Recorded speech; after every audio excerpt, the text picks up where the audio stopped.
లేరు చూసుకున్నాడు. చూసుకుని పెదేదో పీకుతాడు పొడుస్తాడు అన్నట్టుగా ఆయన ఇంటికి వెళ్ళి ఎలా అహంకారంగా వివరించారో మనందరం చూసాం. పులి పులి పులి పులి పిల్లి పిల్లి పిల్లి వెళ్ళి సింహాసనం అని కూర్చుంటే పులి అవద్దు పెద్దారెడ్డి. ఆనాడు చంద్రబాబు నాయుడు గారు ఒక్క చిట్కా వేసుంటే మీ నాయకుడు జగన్ పాదయాత్ర చేసే పరిస్థితి ఉండేదా? ఆనాడు అదన భద్రత మేము కల్పించాం, అదనంగా రోప్ పార్టీలు ఇచ్చాం. అతనికి Z+ కేటగిరీ అవసరం లేకపోయినా Z+ భద్రత కల్పించి ముఖ్యమంత్రికి 5+5 సెక్యూరిటీ ఎలా ఉంటుందో అంత సెక్యూరిటీ ఇచ్చి మీ నాయకుడిని పాదయాత్ర చేసుకో పోన్లే అని మేము వదిలేశాం. కానీ నువ్వేం చేశావు? వచ్చి ఈరోజు పెద్ద ఎత్తున లూటీ చేశావు, అవినీతి చేశావు. ఎన్నికల ముందల చిన్న కార్లు వచ్చాడు, ఈరోజు ఏకంగా పెద్ద బండులు కాన్వాయ్లు వేసుకుని వచ్చే పరిస్థితి మనందరం చూస్తున్నాం. చివరికి పందల్ని కూడా వదిలిపెట్టలేదు ఈ పెద్దారెడ్డి. దాంట్లో కూడా పెద్ద ఎత్తున డబ్బులు దుప్పేశాడు. పెద్దారెడ్డికి చెప్తున్నా, టైం అయిపోయింది మిత్రమా, కౌంట్ డౌన్ మొదలైంది.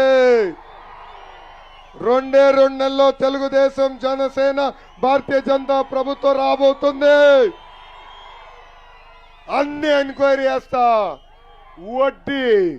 వడ్డీతో సహా ప్రతిదీ వసూలు చేస్తారని ఈ సభాముఖంగా తాడిపత్రి ప్రజలకి నేను హామీ ఇస్తున్నా. ప్రజలందరూ కోరుతున్నా, మన యంగ్ డైనమిక్ టైగర్ పులిబిడ్డ ఎవరది జేసీ అశ్మిత్ రెడ్డి గారిని భారీ మెజార్టీతో గెలిపించి నాతో శాసనసభకి పంపించండి.